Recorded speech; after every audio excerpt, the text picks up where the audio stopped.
Welcome back to the podcast. This is episode 4 with myself, Alfie, and Colouring Boy. In this episode, we're going to be covering merch and news, obviously, even though there's been fuck all announced. Then we're also going to do topic, best one-off villain for each Doctor. And then the review is going to be Underworld, a story that me and Alfie really enjoy, and the story that this Git over there doesn't enjoy. Anyway. That's about it for the intro. Nothing really to announce other than thank you for all the support we've been getting. We've been getting some really nice reviews. Reviews from people we thought, you're watching us? Holy shit. You know, that was happy in that. So we can't thank you guys enough. And yeah, hopefully we keep enjoying these. Anyway, let's move on. Who's doing the music for this one? I think it's Alfie doing the music for this one. Yeah. So, here's some Alfie music. God knows what it could be. Yeah.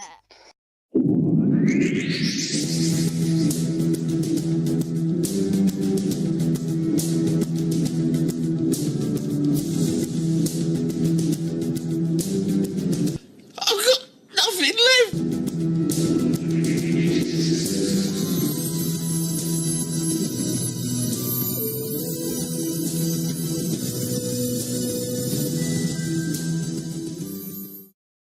So it's news and merch time. You know, that thing that every podcast can is to have if they want any chance of success, or we're too lazy to do the other thing, so we want to pad them out. Anyway, the news this week. Well, Lennon says Series 11 is going to be filmed in America. Well, some of it is. New Africa.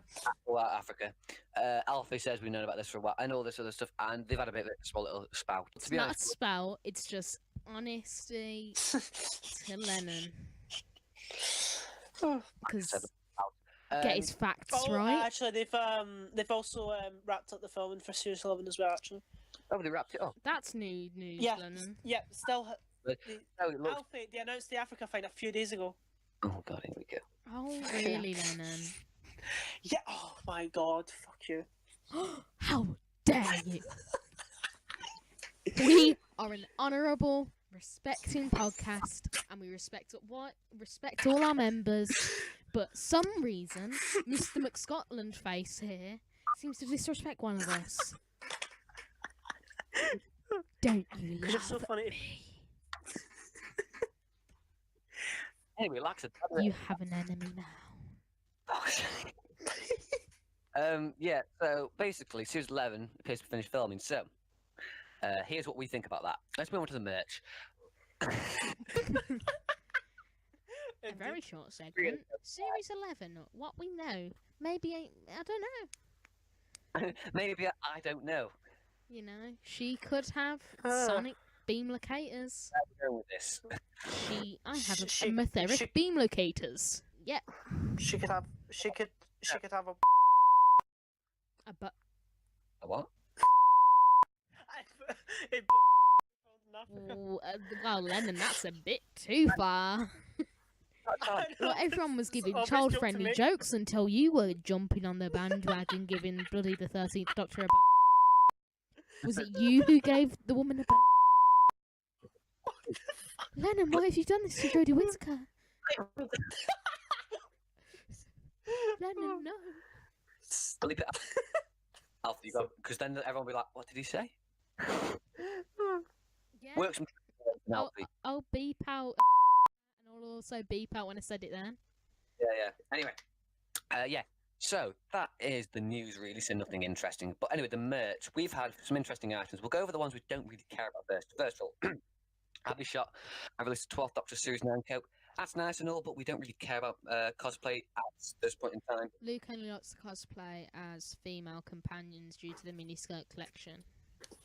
You know, Katie Manning, Perry, Tegan Javanka in season 21. That sort of area of costume.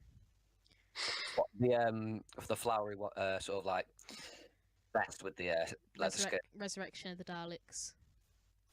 Got the plaster and everything from my forehead. He gets really deep into character when he likes to be called the Javankinator. The Javankinator. I think it works. Talking of leather skirts, Amy Pond in her leather skirt and red top as the new Rock Candy figurine. So they've obviously recently acquired a licensed Doctor. They had done a Jodie Whittaker figure. Now, they kind of look like Disney caricatures. Rock Mhm. Candy is owned by Funko. Yeah, I don't mind that they're more in proportion, and they look more. They're more stylized than just trendy. So they're not awful. Yep. But Reminds me of Big Chief, the Things. sort of animated looking ones. Yeah. Like they look Disney as well. I quite like them. I've got a soft spot for them.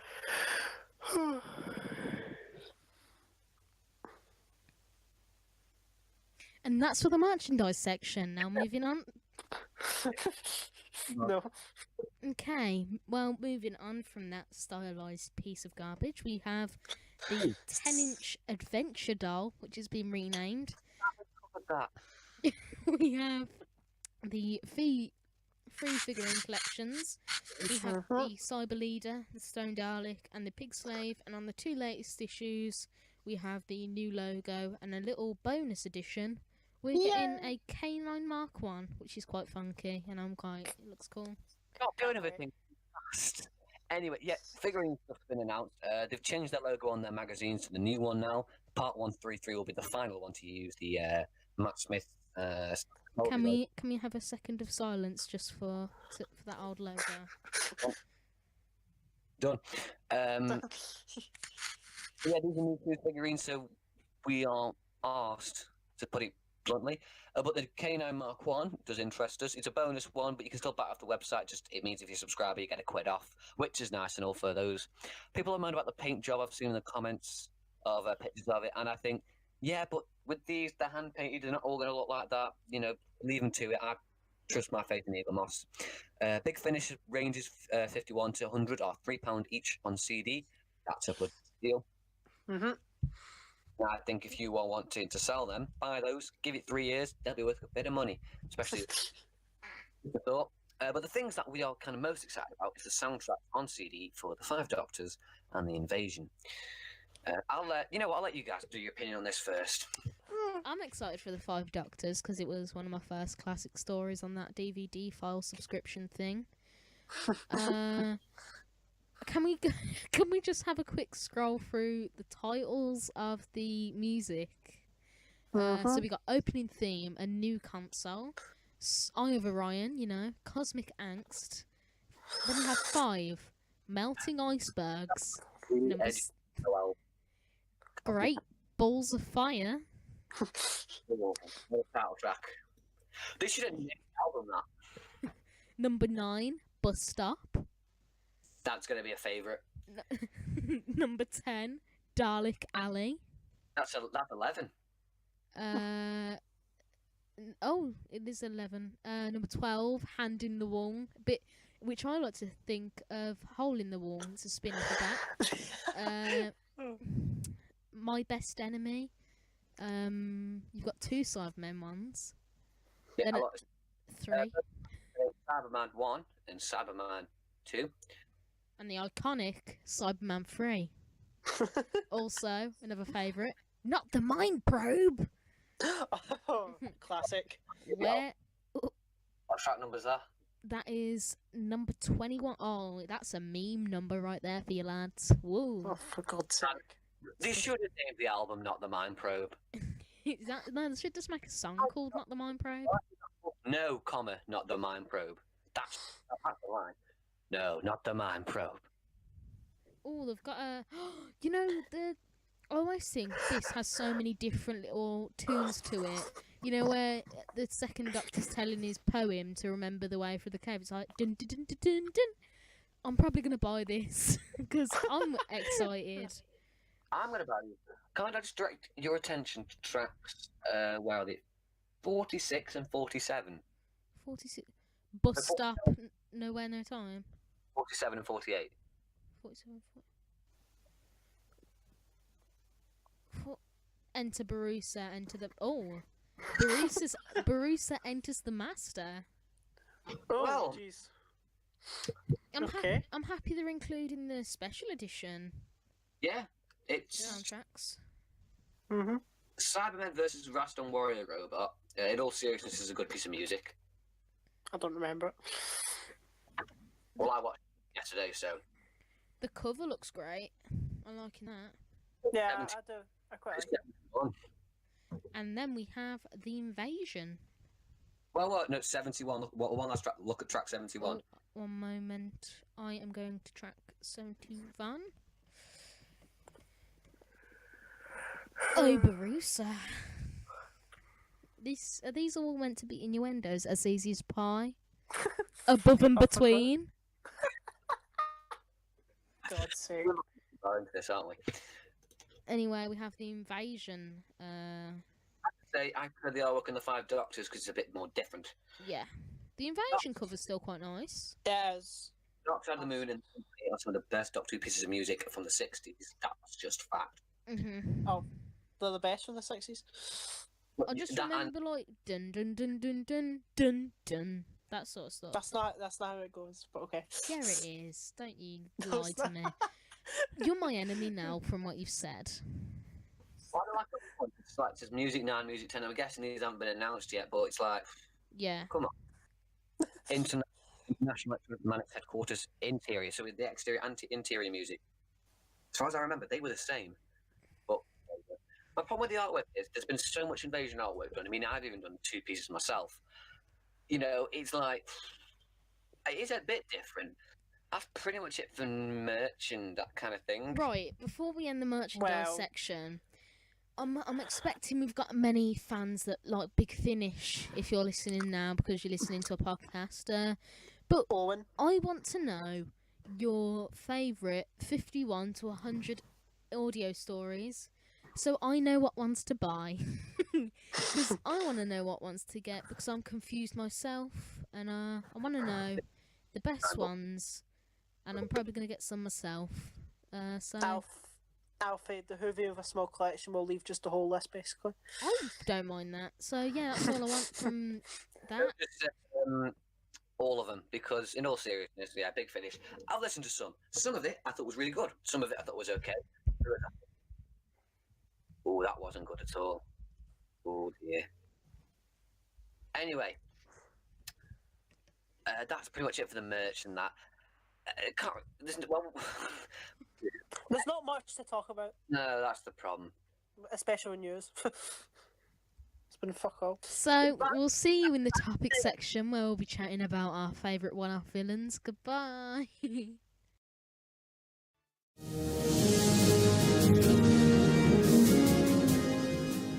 So the topic this week is best one-off villain from each Doctor. So this is going off canon stories and a villain that only appeared in this Doctor's era and in no others.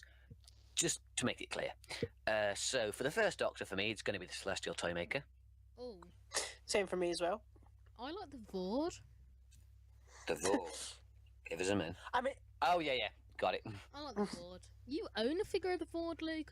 Don't you know what they are? No, I don't. I was going to, but I didn't buy it on eBay, did I? I only own a Sensorite and a Monoid. Okay, no needs to be. which the Sensorite was broke because of you, Alfie. Yeah, you broke my Sensorite.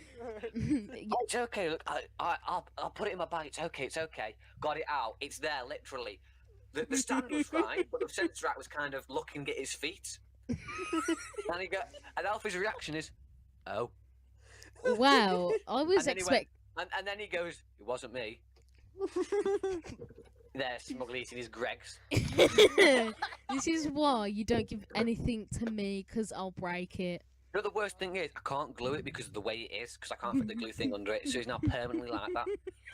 He's got cracked ankles. I'm a great Cracked ankles. person. What sensor had cracked ankles? Wow, Not maybe happy. maybe the one that fell over in episode 4.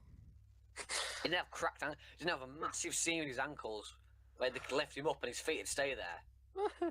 Fucking hell. Anyway, moving on to the what are you saying then, Alfie? I want to say the Vord or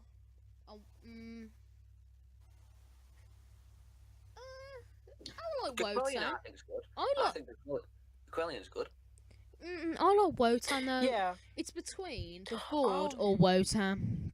for me, actually, yeah, for me, either Celestial Toymaker or Wotan, because I really like the War Machines. I like. Yeah, Wotan's good. However, It's very futuristic.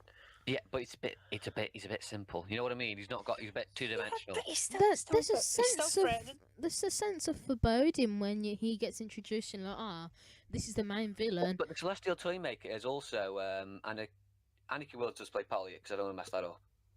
What? Yes. Yeah, that's her husband. I'm Oh, what's his name? Because he was Alfred in the Batman films. So No, what was his there you name? go. I don't know. Michael I- Goff.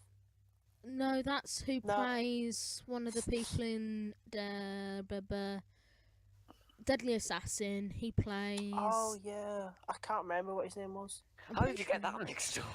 I I don't can't know. remember his name. We should know his name. If you know his name, do say it in the comments.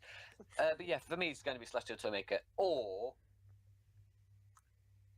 Quillian. Those are mine. But Right. I'd go Can we Celestial. have 2 each on each Doctor? But this is the best. Okay, but you've got to say Well, which one's for- better. Okay. I I would say most- Vord and Wotan, but Wotan's the top. I'm going to go Celestial Me, Toymaker and then Celestial Quillian. Celestial Toymaker and Wotan. Okay, moving on to the second Doctor. Well, Warlord is going to be one of mine. See, I was. Oh, asking- and then Tobias Vaughan is number one. Oh yes. Do you think? Sorted. I don't. Do you think can Salamander count? Salamander Yeah. counts. But he's no Tobias Vaughan and he's no Warlord. It's my opinion. He's still fucking good though. Yeah, it'd probably be maybe number 4 or 5. Because I think for me, number 3 would probably be something like The master, not the master from the Mind Robber. Right. That's something like that. where I was gonna come in. I've got a really guilty pleasure for the Mind Grabber, so my number one's the Master. I'm sorry. I just think Tobias Vaughan's got me number 2 though. the Master is awesome. Like, obviously not the Master, the Master and the Mind Robber who makes all the stuff. Yeah, He's And the- cool, yeah. No, I'm not disagreeing with that, but he's an interesting character. The he's not ending, Tobias Vaughan. the ending battle Exactly. though, where the Doctor's fighting him, making loads of mythical and fake like Yeah, characters, cool. is great. He's not Tobias Vaughan. I love it. It's a. Oh, Yeah. Good. He's not Tobias I Vaughan can though, is he? put- I can put That Oh, and yeah, the it's Tobias one. the people in the Macra Terror who make what are they called? They're Yeah, like yeah. counsellors. on the They're Macra- cool. They're They're cool. cool, but they're They're not not Tobias Vaughan. I know, but I like them. They're the second ones, and then it's the Master. Yeah, the Master's good and all, but he's no Tobias Vaughan. But I still like him. We've taught him the ways. Yeah. Anyway, The- moving on to Pertwee then. We're getting through these quite well. Kronos. Resting Pertwee. consciousness. Kronos. Oh no, they're not one. They're not one of villains. No, are Nesty's they? not one off. It's hard with Pertwee because I mean, I'd say Sea Devils, but they're not one off. No. Ogrons, no, they're not one off, are they? I like them, but I was they're gonna- technically the two, aren't they? I was thinking Omega, but he does appear in Arc Infinity, but it's not the same character. But he's not a one off. Mm, Drash eggs, they're good. Mine probably will be Azal and then Axons. Oh, I know my number one. The Keller Machine. Really? yes. Oh, Then followed by the Axons. They're mine. Mine will probably for be me, Azal and then Ooh, Axons. that's a good one. Because I like Azal Okay, I'm because gonna go Keller Machine then Azal. I like Hammer horror stuff, so Azal's like Yeah, the best yeah, in there. yeah. Azal is- but I'm definitely going Keller Machine number 1. Oh, but I love Ambassadors. Axons. are quite good. The ambassadors are quite good. Yeah, the Bastards are good, but they're not really villains though, are they? Yeah, no, but you do think they are at the start. Yeah, they're still good and all. They look cool. That's the thing about the Pertwee era. Everything's really cool designs. Yeah. Well, for me, I'm either gonna go the Keller Machine or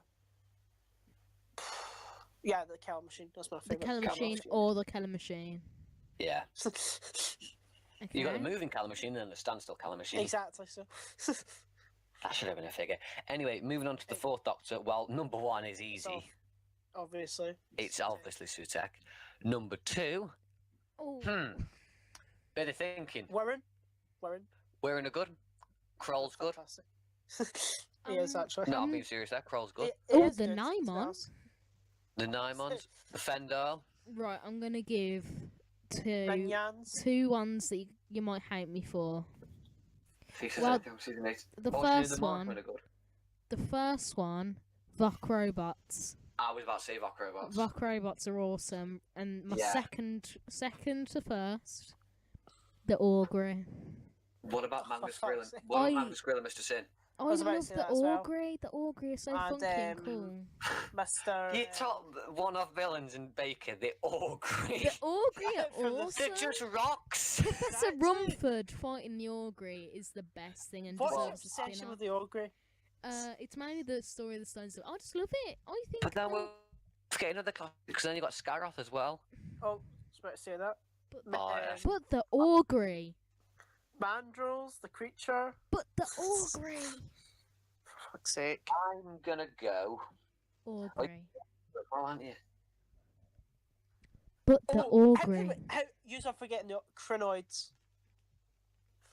How could you forget the Crinoids? Diamonds aren't one-off anymore, are they? Shit. Augury. Well, no, I don't think the Crinoids have been any big finish. No, well, we don't know. No, we don't worry about Big Finish, do we? No, obviously. They've been in the Tales of Trenzalore book. The third story. Oh. It's either Sutet or Crinoids. Well, Sutek's number 1. And number 2, I'm gonna go Scaroth. Mine will be the Vok robots and then the Augury. No. For me, it'll be Sutek. For me, it'll be Sutek then the Crinoids. The Ogre over Sutek. Yeah, I'd be right.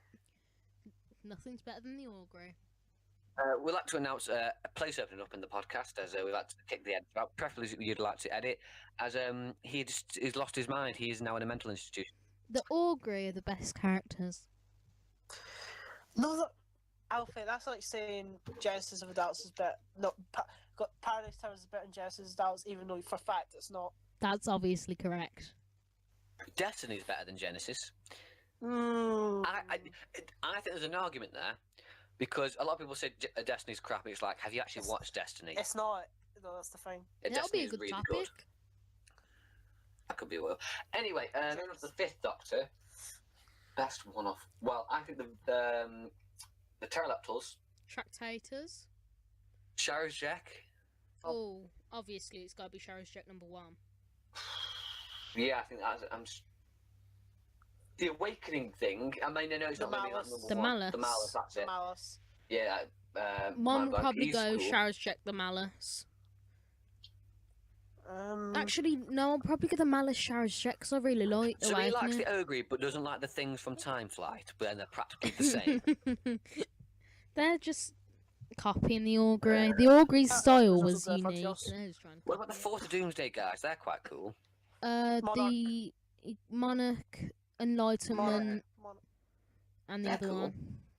They're frogs. But I'm gonna go Sharazek and then Pterodactyl. I'm gonna go Shara's Jack and the Malice. No, I'm gonna go Malice and Shara's Jack because I like the Malice and I really like the Awakening. Yeah, I like the Malice. The Malice is a really cool piece of design. Yeah, It is. underrated. Great model. Charles Jet, then Tractators, because I've got a real big guilty pleasure for them. Yeah, Dractators are good. I think They're just when you they're think just about giant one-off bugs. stuff, it's like don't ever use these again because these are brilliant. Yeah. Colin Baker. Well, the Vervoids are going to be somewhere Oh, trust me. for you, for you lot. For Vervoids are me, number 1. oh, the Cell isn't one-off, is he? Fuck. Yeah, but see, there's this debate in mind. What is that cell? Because Ah, some people don't think it is.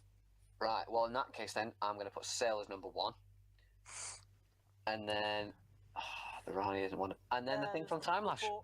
I'm going that thing from Time Lash. I can't remember its name, but I think it's a really cool, good makeup. There you go.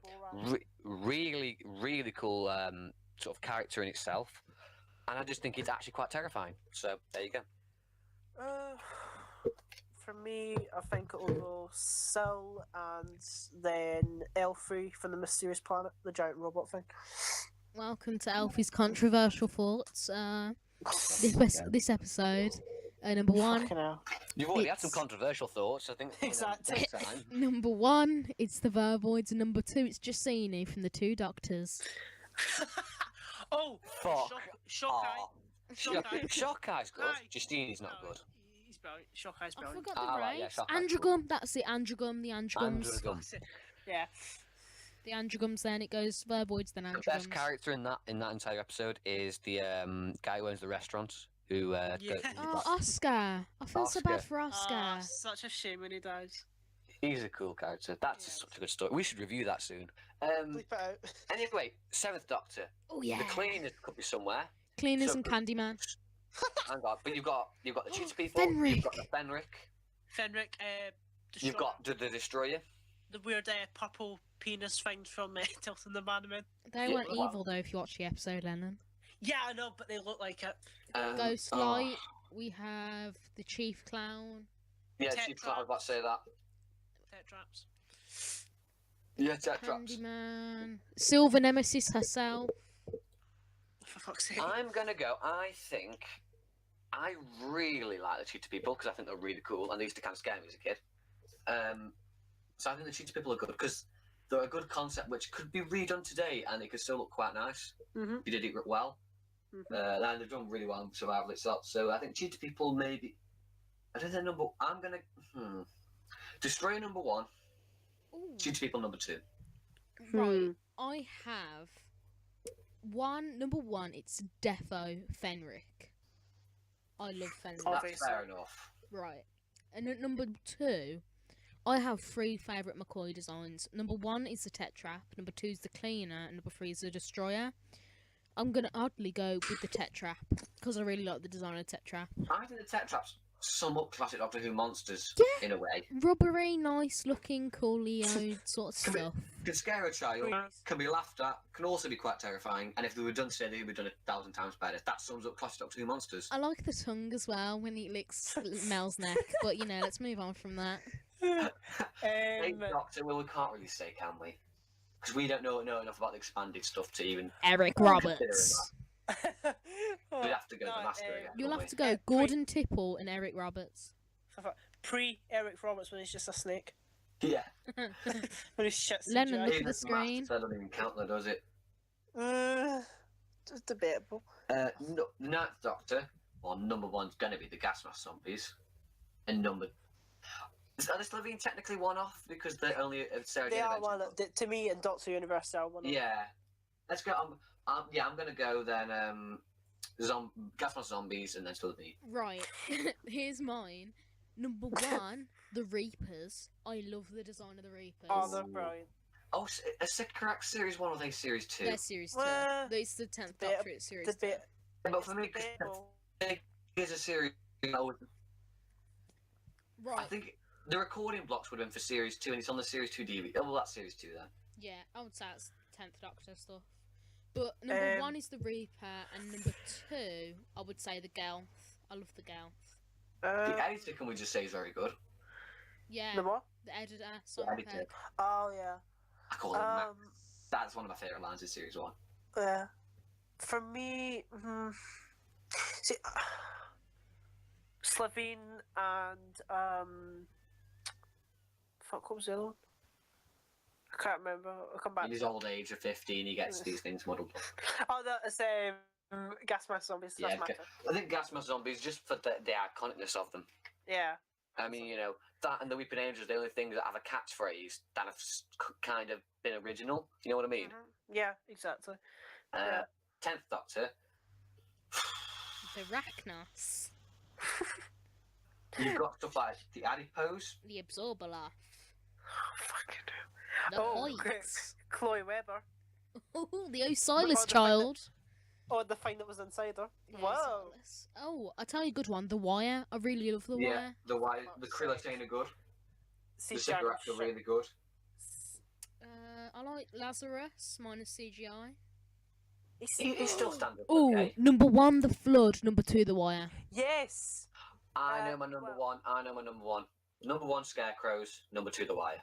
But the Flood are so good, and it They are. But rhymes. the Scarecrows are even better. No, then the Scarecrows are literally fucking scarecrows. Can I just say, from when I was a kid, my favourite episodes were pretty much Doomsday and the Family of Blood because the scenes where the Scarecrows got shot was so cool.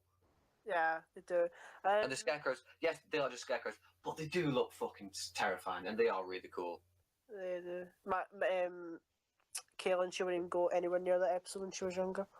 Exactly. That's No, how much. I know that I used to get scared by it. You know, they are truly one of the best new series monsters. And then The Wire because it's The Wire. For me, I think it would go 1, the Flood, then the Scarecrows.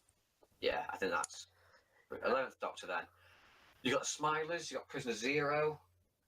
What other ones? I've not watched Matt Zero in a while, so You've got the Ganga people. I don't know, or the Flash. Oh, That's I what like we the call. Gangers. Oh, you've got Yeah. Mr. Sweet.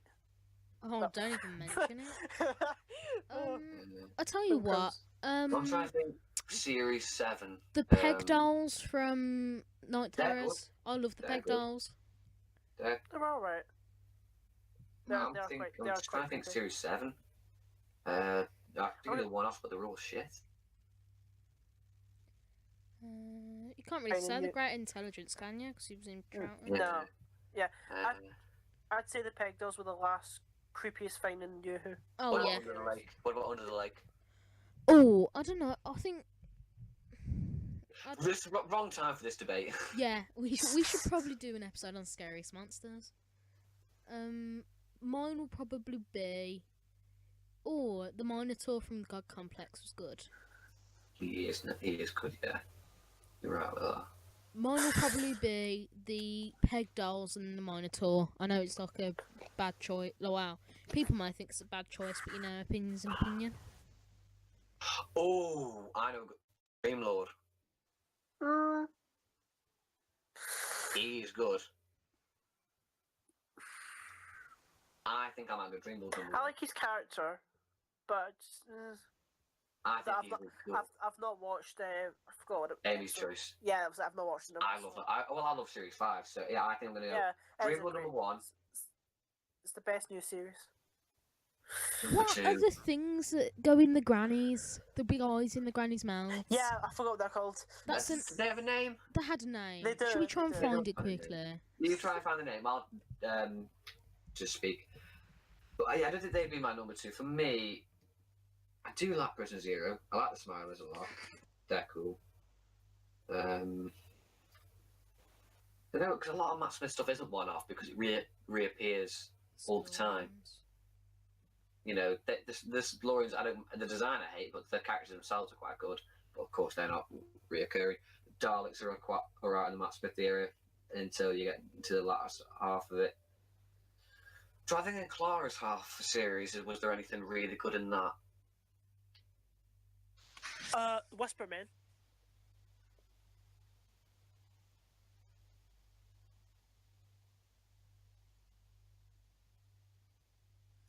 Mrs. Poggett. I think my favourite one-off villain, Mrs. Poggett and her crew. We've got real. The name. Amy reveals it was prank size. The vampires are quite good. They're not best though, are they? Well, their fish-looking form's not the best, but when they're look like human, they're quite good. It's a good idea for a story as well, vampires in Venice. Here we are, Echnodines, Echnodines. That's the old women. Ah, that's the name. Well, I'm Dream Lord definitely for me number 1, and I'm gonna Two. change mine. I'm gonna go to the Peg Dolls and the Echnodines because I always laughed when when they climbed up the house and went in the window and Rory whacked Poggett over the head with the shovel. It's a laugh. I'm gonna go Dream Lord and then Smilers.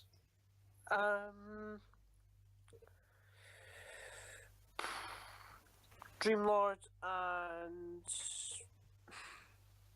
he's sort of tough with a few of them, and Peg Dolls, I think. What about you, Alfie? Then, what's your decision? Mine will be Peg Dolls and then an Echnodine. All right, moving on to Capaldi. Oh, there's a lot of shit ones there. Ooh, Yeah. mine will be the Ghosts from Under the Lake as number 1. I'm going to go Foretold number 1. Ooh, I like. He's alright. I know. Mine will be the Ghosts from Under the Lake, and then the Flatline, the graffiti people. What about And- Series 10? You've got something like the emoji robots. The The Woodlice. The Woodlice were good. Yeah. The oxygen spacesuits. I've changed mine. Mine will Ooh, go. yeah, they're good. Oxygen spacesuits, and then I don't know what. Oxygen spacesuits, graffiti monsters. I'm going to go Foretold and Oxygen Spacesuits. For me, I'm gonna go the flatline creatures and quite think there's not a lot of memorable ones from Capaldi's era. Yeah, the Foretold, that as well. Yeah, I think the Foretold was good.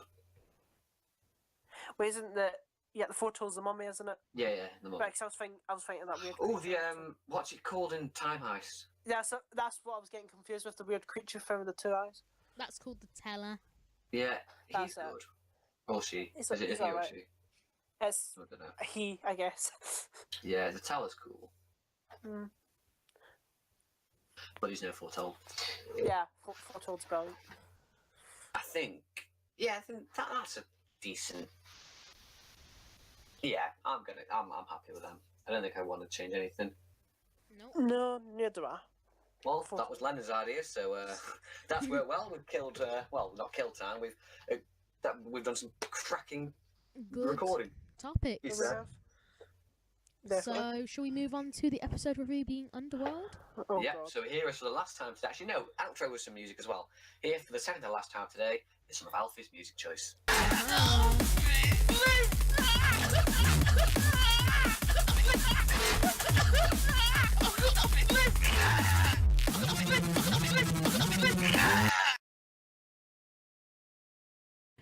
Hi, it's a slightly more tired version of Editing Alfie, and this is basically a compilation of a failed Underworld review.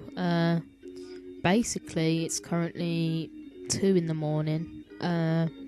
This is the lengths I go to edit, and I thought, well, I'll make a compilation of the failed edits. So, here they are, and I'll tell you when we get back to the actual review. Yeah. Okay, I'm recording now. Oh, should I get Underworlds? Oh, What the fuck? Hold on. I'm gonna fucking sexy. Oh, yes. What? Minus Hold K on. now.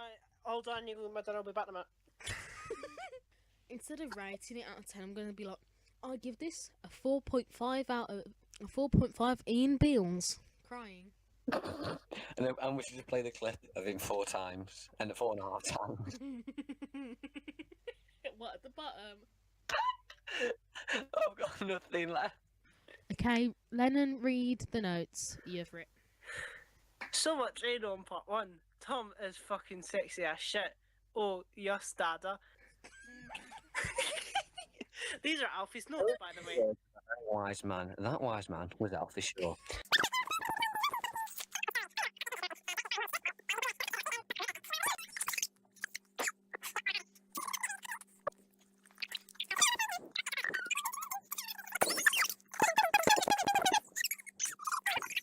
David Tennant leaks. So it's not all. It isn't just all CSO. I think it's 35 minutes is CSO. So it says CSO and so a lot. Anyway, Leonard, what about you with the CSO? What's your opinion? Nope. What about you, Alfie? Nothing by them two either. I don't know what's happened. I think they might be dead. Complete silence. Oh well. Okay. What about the CSO? Oh, the CSO. Oh, right. I'll talk about that when I get to my notes because I'll talk about it a lot. Oh, but the whole idea is I just talked about the CSO and I just asked for your opinions. Come on. Well, I think personally they could have just rocked up to a cave and been like, "Hey, we're just gonna record the bloody Underworld here. We've got Tom Baker. Don't even say anything. We're not having another repeat of Revenge of the Cybermen. Come on, we're popping down to Slough." There's so many problems with why that wouldn't work. Nothing. He's got nothing.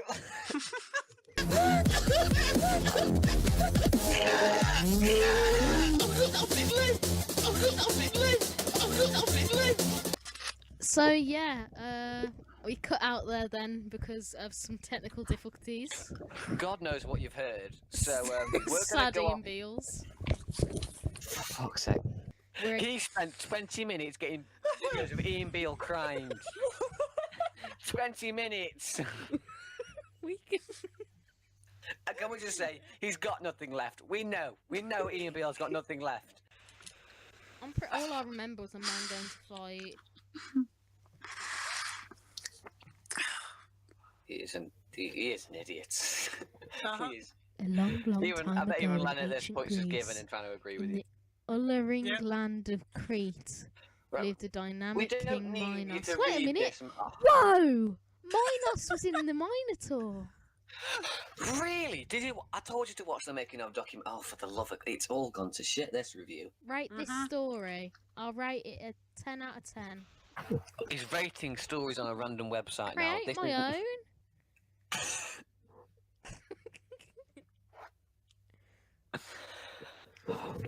Okay. What the fuck are you doing? Now, You piece of shit. can we re-review? Can we redo it? It's 20 past 12, man. No, I feel like the only way you can know what's happening is if you listen to the production subtitles, as other things are not explained. I'm trying to do it and you're distracting me. You are the biggest twat I know, Alfie. Good. Now, I feel like this episode tries to shove a Oh, it lot of goes things on. about regeneration, the quest, Minos and the race banks. But can we note the old... What's wrong with those? You don't make sense.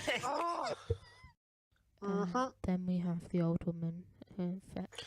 What old woman? You mean when she becomes going from Faulty Towers?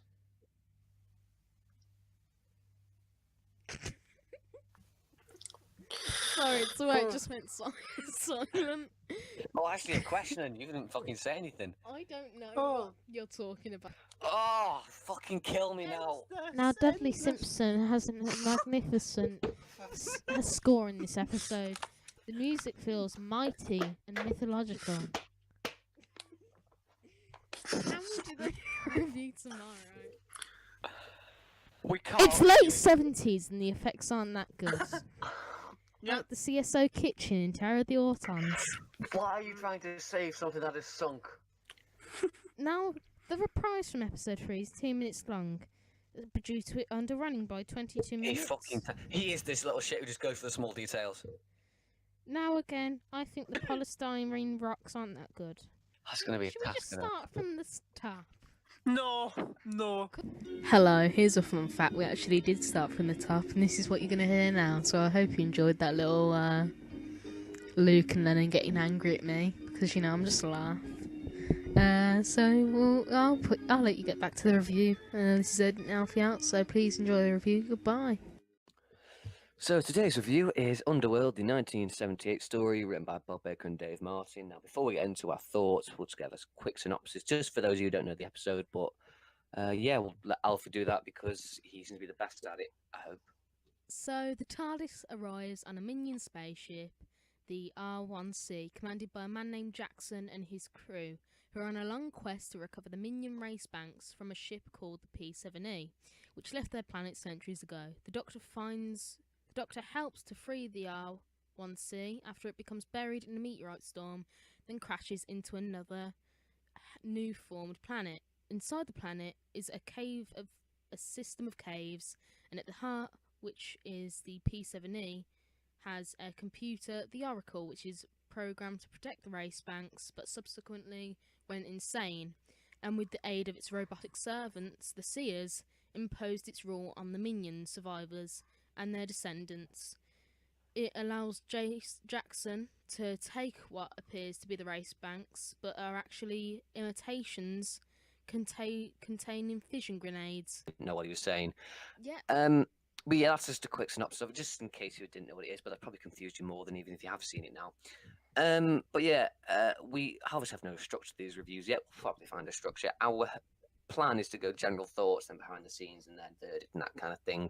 But it never ends up turning like that. We just talk about favourite scenes. But guess we'll just start.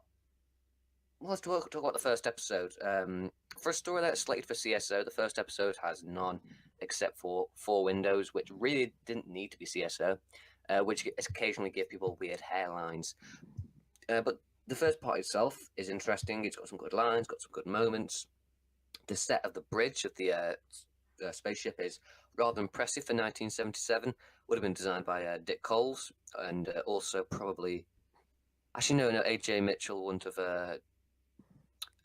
done that because he was the video effects. But anyway, I said Dick Coles did the designing of this episode. Let me see, we're trying hardest not to laugh every time I say that. Can we also note that there's a man who done the assistant floor manager job called Gary Downey? Wow. So that's, Inspiring. I know. Anyway, carry on, Mr. Hang on, Luke. the studio sounds by Richard Chubb. Me? Rich. Wait a minute. There's Production Dick Chubb, there's Dick Mills, Dick Chubb, and Dick Coles on this episode. and Dick Conway. That's That's a lot of dicks. Also, production unit manager JNT. What's that all about? Wasn't this He was. You didn't know JNT used to work on Doctor Who before he was producer? No. Oh my god. Well, there's a fun fact. Have that as a fun I fact. think a lot of people know that, right? I didn't know Yeah. that. I do. Well, I read the credits, so I've always known that, but I guess other people are, And Lennon is not human when it comes to Doctor Who knowledge. Only Trial era, though. Ask him anything about the 80s, he's fucked. True. Anyway, where was I? Yeah, the set design is really good. It's really economically done because it reappears redressed later on in the episode. We'll explain why, later on.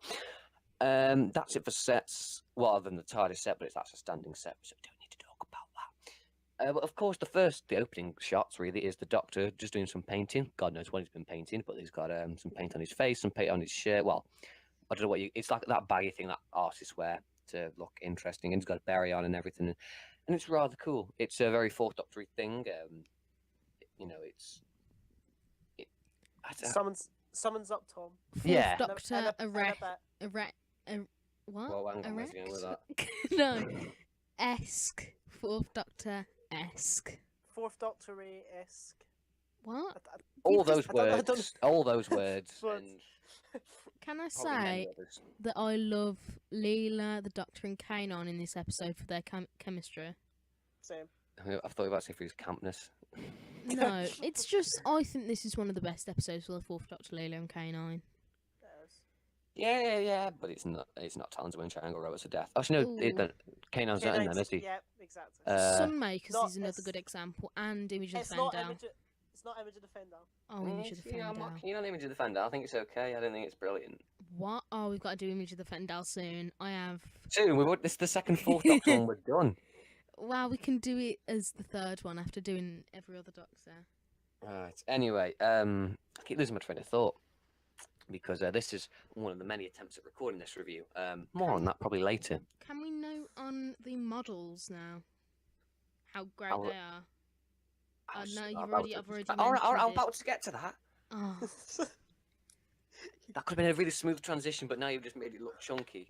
a bit like me. It's not been the gym for hours, day, weeks, year, never. Wait, is this me? Yeah, I think I'm just describing Alfie now. Anyway, yeah, the model shots are really impressive for the time. I noticed AJ Mitchell in the making of documentary mentioned there's no stars in the background, but it works in the story because they're at the edge of the universe and that kind of thing, so there wouldn't really be any stars. But continuity is then helping the visual effects look even better. But yeah, the spaceship is really impressive. So's all the rocks coming towards it and making a planet around it and all that and jazzy stuff. Although in essence, it is just Cocoa Rocks flying at a toy spaceship, but it looks good. Bit as. It is. I'd say if you did a top 10, certainly 70s model shots. Yeah, that. Sit to Your Death. Can't think of any of the model shots from the 70s.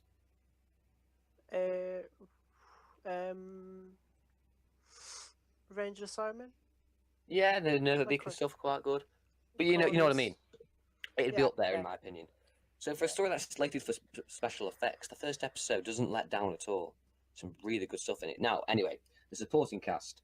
The person who plays Eric, not Eric, Irek. Irek, it's Herrick. Herrick. Erect. Anyway, it's not Eric. Erect. Yeah, the great It's character Erect. I've heard people call him Eric. He's not Eric, it's Herrick.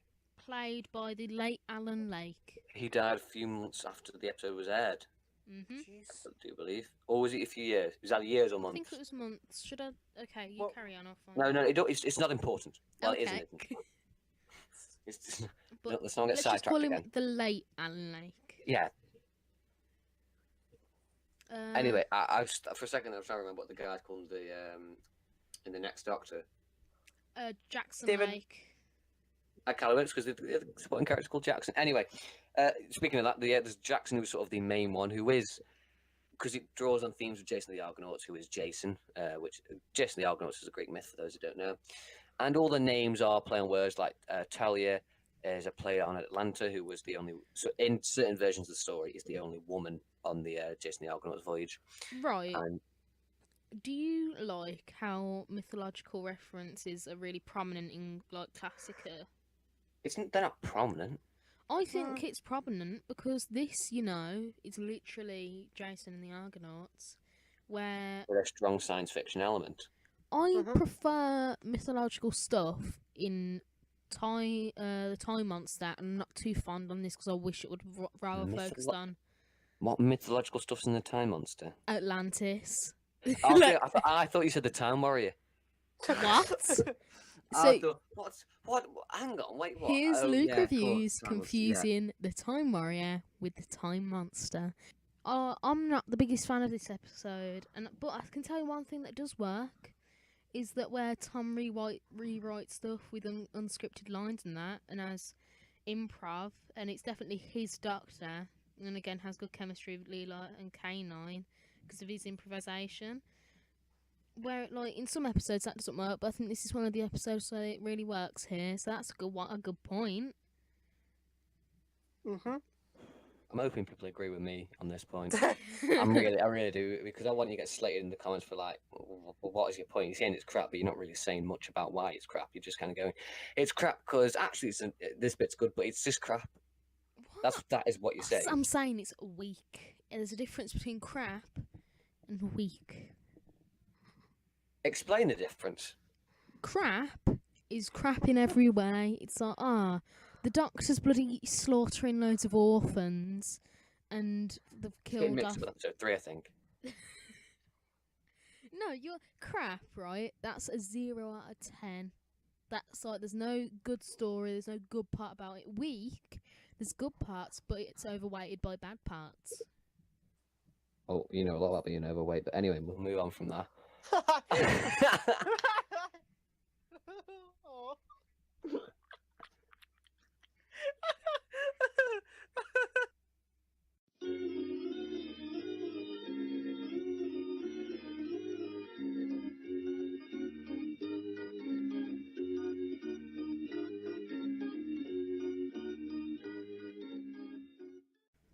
So we have no idea where we were. We've had a bit of a break. I mean, someone's gone to feed some dogs. We've tried recording stuff. It's gone wrong, and we forgot where we were. Anyway, we're going to start talking about part 2 now because we think that's where we were. We're professional. Did you not know? So for me, with part 2, this is where the CSO comes in. This is where all those things. Hey, look, sit that, does that crap, that this story, sit that. All those remarks from people like Alfie. Where all that crap comes in, and to be honest, I don't believe it because it works most of the time. When it doesn't, it's not that noticeable. Like, it's noticeable. I don't moan about the CSO. I am just saying the episode is weak. That was not the time to say that. Come on. We need to talk about part 2, and then we can prove that you're wrong. During this part, we learn a bit more about the planet that they've landed on. We learn about the bad guys, which I think look really cool. I think you'd agree with that, Al. Yeah, I think they're a good design. Only masked, though. When they're unmasked, it's a fat northerner and a skinny southerner. It doesn't really work, does it? I don't mind the seers when they take their masks off. What, you mean when it's the fat northerner? Well, I don't. Are you talking about the people with the actual faces, or the seers? The ones with the actual faces. Oh, yeah, it's the fat northerners. He's a fat northerner and a skinny southerner. But in this part, they're up the mask the whole time. And of course, who could forget Officer Clint? Oh, He is a favourite. It is Officer Clint. Officer Clint. Officer Clint. Officer Clint. It's like, do you think he's there? Because he's not picked up.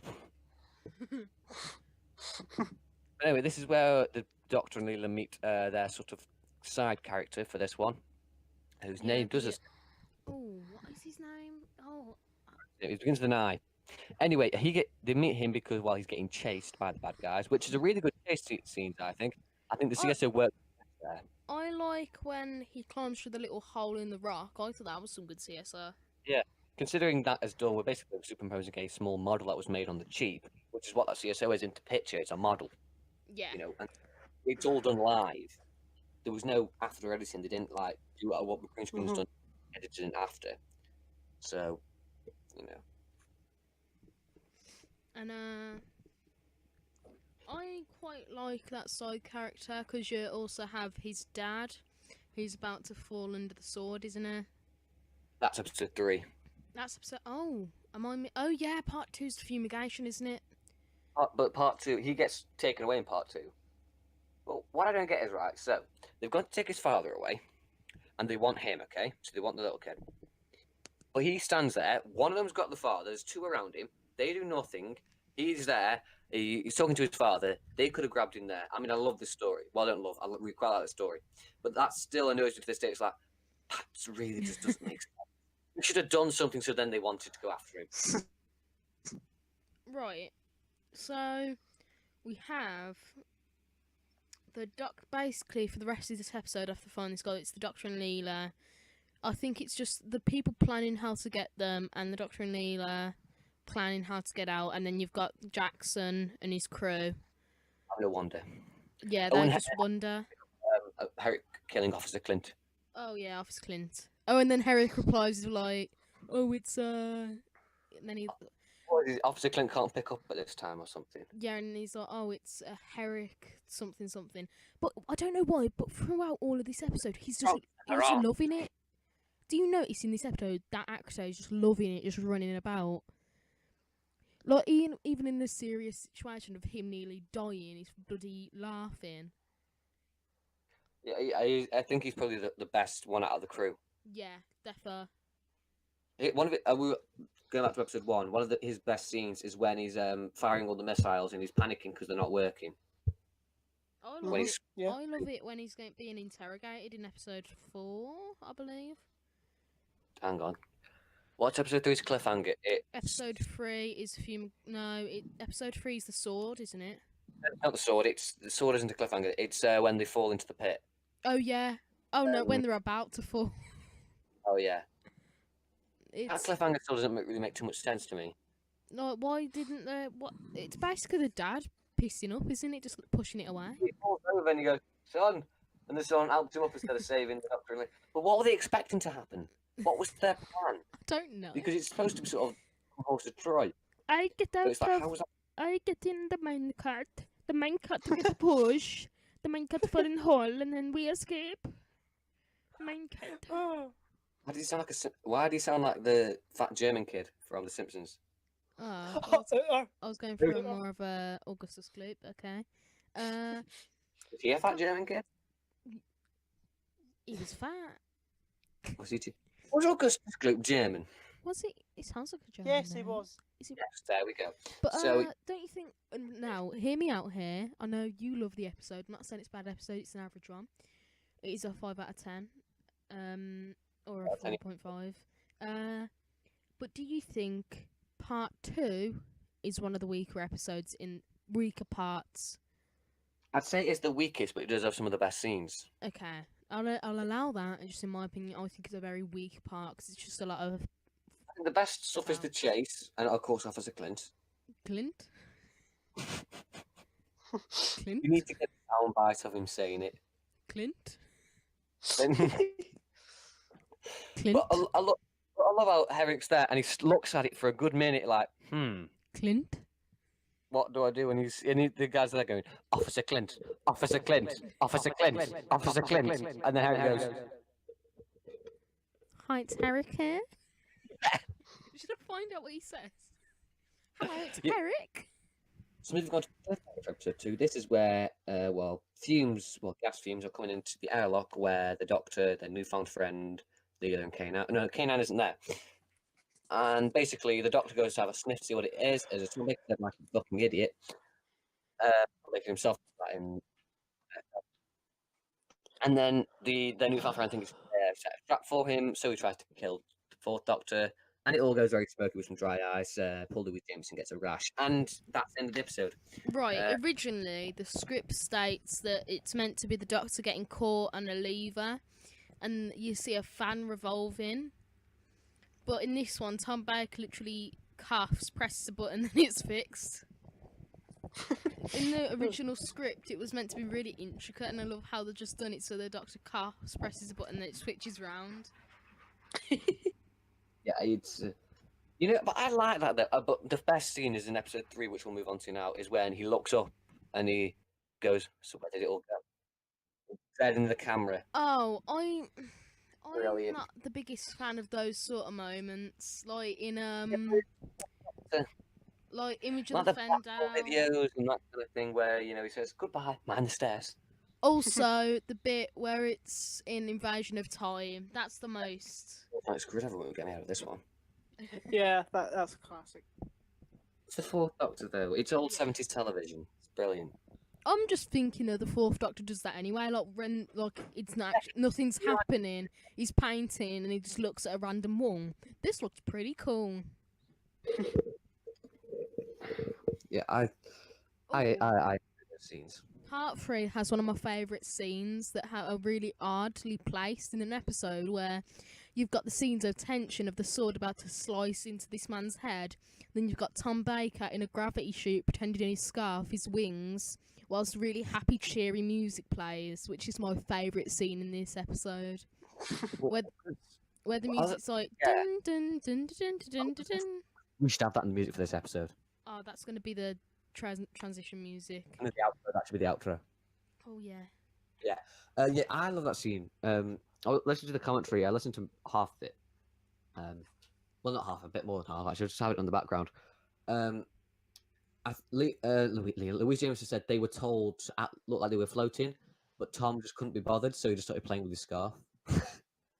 That's So you cute. can see those two, yeah, especially the young kids, really trying to act. Really want to make it big. Tom's there, just with the scarf. He's been in the with this episode. The thing about it, the BBC really helped them out. Most TV you filmed in the evening, 5 o'clock till 10 o'clock, and you tried to have at least 35 minutes of usable transmittable footage. This had started at sort of 2 o'clock in the afternoon because they needed the extra time because each shot took forever to set up. So you had to position everything right just so the models did in just the right position, so it all looked okay. So, I think there are times that Tom Baker and Louise Jameson are just absolutely knackered. For that brain around for them to set the shots up. So I think that as a perfect example, but it's still brilliant. I think their acting in this was absolutely superb because I love sort of Tom Baker improving some lines and Louise Jameson working with him because I think they have one of the best Doctor companion dynamics. They do. And throwing Kane on into the mix, I think added a bit of pizzazz. Okay, were you when I said I was talking about because there's in the studio extra on the DVD, so I watched that, and the scene where Tom Baker's swearing, and one of my favourites is when he's kneeling down with K9 and he's talking to John Leeson. He doesn't know quite what's gone on with the script. He didn't quite know this bit, so he said, "Oh, what's your fucking line?" Right. So after that, I say my fucking line, and we get No, wait, what? Ah, I get you. So my fucking line, then you're right. Fucking hell, let's get this done. That's like you with me and Lennon on the podcast. Yes. There's some great scenes though. The cliffhanger for this part, which I will go into it obviously when we finish talking about this part. Well, actually, no, it's the start of episode 4, really. You know, with the hanging there, Louise Jameson and Tom Baker. Oh, The yeah. hanging. That great part. Yeah. So you set that shot up, and he's there, and there's something not quite right, and they're going a bit slow about the production team. They're trying to sort the shot out, and Louise Jameson goes, "Fucking hell!" And Tom goes, "Would you stop faffing around and take the fucking shot?" That's you and Lennon when I'm messing about. Exactly. Oh no, it's, will you stop fucking talking and take this fucking shot? It's so good. Yeah, that's probably one of my favourite in studio moments with me. Because Louise James was just laughing. She finds it really difficult. But that must have been killing them hanging there. Don't you think part 4 is probably where everything starts to get going? Oh god, yeah. Mm. Any episode if it's a 4-parter. Yeah, and I remember saying in the second episode of this podcast, I like non-scene villains, but I think this is an episode where you're not meant to do it because without seeing them, I find it a bit boring. And it's only part 4 where I find it gets really good, like Sutek, a non-scene villain, but you still see bits of it. You see what he can do, and then the final reveal of him is absolutely fantastic. And again, Boss is another example, but this is not how you do it. I don't think this is how you do a non-scene villain. I would have preferred if they would have turned up in part 2 and be like, "Oh, we're the seers." They're referenced, but they do nothing for basically the whole of the episode. Well, they do stuff, but I always thought, to be honest, it was the skinny southerner and the fat northerner doing all of it. Yeah, but these those in charge, those guys are the protectors of the Oracle. Those are they have one job. Make sure he does his job. They don't really do the trogs. Those two are the commanders. They kill the trogs. They even out the numbers. They sort out the tunnels. They fumigate things. They're the ones who do all the work. Those two are just like the fancy ones who've got the more badges. I'll tell you what I like about part 4 though is we get more about the interference of the Time Lords and how the minions hate the Time Lords. It reminds me of Face of Evil, where you had it wasn't really Time Lords, it was the Doctor, but Yeah. I think I quite like. I have to say, this is definitely my favourite part. This is, it's like basically we have loads of action. The Doctor clearing up, clears up all the loose plot threads. The Oracle, the ship explosion. I think that's a really good end for the episode. Yeah. I'd say part 3 is my favourite because you've got the sword scenes, but it's the scenes after that where they're escaping and where Eric sacrifices himself.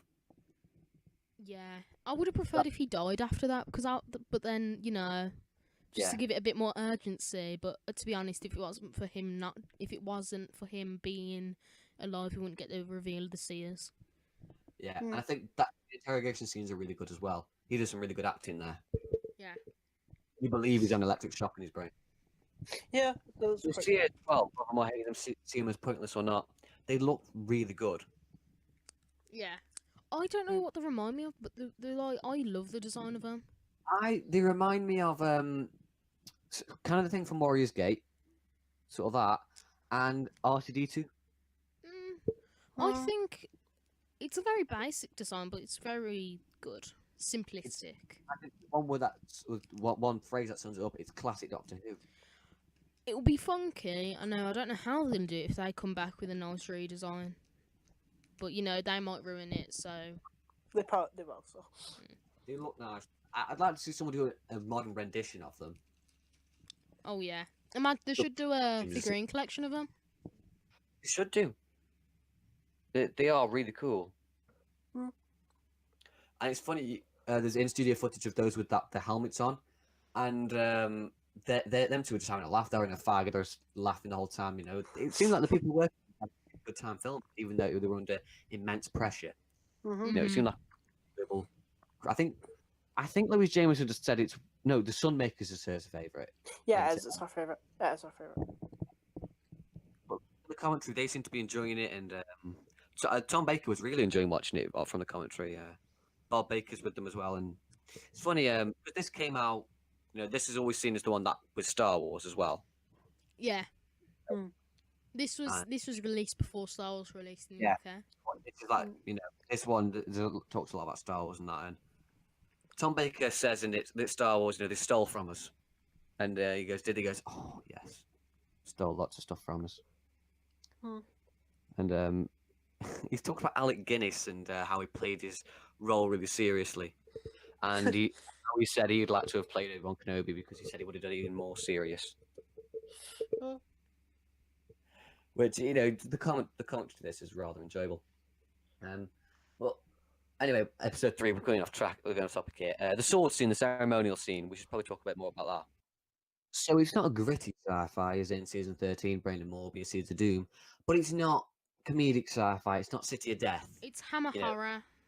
It's like it's not in your Yeah. face, but there's slight It's like a cheap B movie from the 50s. Yeah, that it's like tones of horror. Yeah. The sword sacrifice scene is as bad as it gets, if you know what I mean. Yeah. Yeah, it's That's not gonna scare anyone because like they're not gonna show any blood or gore. Well, this is a 12. Oh, Wait, well, isn't that just the bonus features? Oh, that could be the bonus features, possibly. Yeah. what was the bonus features? It's I don't know. basically What Tom was Baker swearing for 15 minutes and then a making of. Oh, see, I didn't know where you could find that, so thanks for telling me. So I'm gonna And the watch that special later. feature. All And the from the special World in features. Studio. It's really good. I will.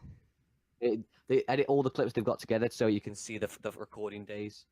Oh, wait, should I insert a little montage after this? For fuck's sake. Yeah. All the swearing, all the Tom Baker swearing lines because they're brilliant. Okay, so you'll probably hear a load of Tom B swearing his little titties off. And that's it. There you go. There's Tom Baker swearing, as he said. Yeah. And that's pretty much all in part 3 to talk about. Now, part 4 quickly. Like Alfie said, this probably is one of the better parts. This is the roundup of the story. I don't really care for the first half. It's just them fighting and saving. It's the last sort of bits where they save all the people, so all the people go on the ship, and Jackson's there, and he's like, "Get off my ship!" No, that's right. And he said, "Come on, I should save my people. I need you all off." And then the doctor's like, "This is your people." And he has that oh shit moment. And everybody's like, "Oh yeah." Yeah, that's quite a good moment. Moment. Tom Baker does good. There's a scene. There's a that scene as well where they all go on the ground for the Lift off. To redo that scene because they went down and they went someone to look down a little bit late, and when Louise and Tom Baker went, you would have thought Louise would be the first one to lay down. No, I mean you like a good sleep, darling. I wasn't on about it. Jesus, Tom. Jesus Christ, Tom. I'm so funny. I'll tell you what, one of my favourite scenes, the last scene in this episode, I thought was really good as well, with the doctor putting his paint gear back on. Yeah, but anyone really put off that Tom Baker's carrying a child? I don't get No put way. off by that. We had to redo that scene again as well because a boom mic went and shot. And you can see Tom Baker's really trying not to swear because he's with a kid. What happened? Somebody walked in shot. Back to the top, please. What should we do to him, Claire? Yes, we know. You're a bit late, Louise. What? You were just a bit late. Who was late? Oh, for God's sake. She's waiting as well. Okay, once more, please. I wouldn't have thought Louise would be slow to lie down. Stay quiet, please. Stand by. Mike. Yeah? Will you stop talking and take this shot? Aw. That's precious. Really. Yeah, the last few scenes are probably some of the best. And like you said, when he puts the paint gear back on, magically he's got the paint on his face again. I don't know. I think that's just, a little. Recorded. It's 70s. Yeah, we all know why that was it because they recorded all that together. But Yeah. we'll just every time he puts it on, it masks his face because it's Time Lord thing from Gallifrey. Yeah. It has Maybe it's got a special invisible cloak for his face. We don't know. Yeah. This story is written by Bob Baker and Dave Martin, the most underrated Doctor Who writers of all time, and this is why. They have written The Claws of Axos, The Three Doctors, The mutants. The Mutants, and if you say the Mutants that's shit, we will cut you Yeah. because it's not. The Mutants is brilliant. They wrote The Nightmare of Eden, which is a really good story from season 17. Nightmare of Ma- Eden is one of the most underrated stories of Doctor Who. Mm, They invented K9. uh-huh. You know, they are brilliant. And Bob Baker co-wrote Wallace and Gromit stuff.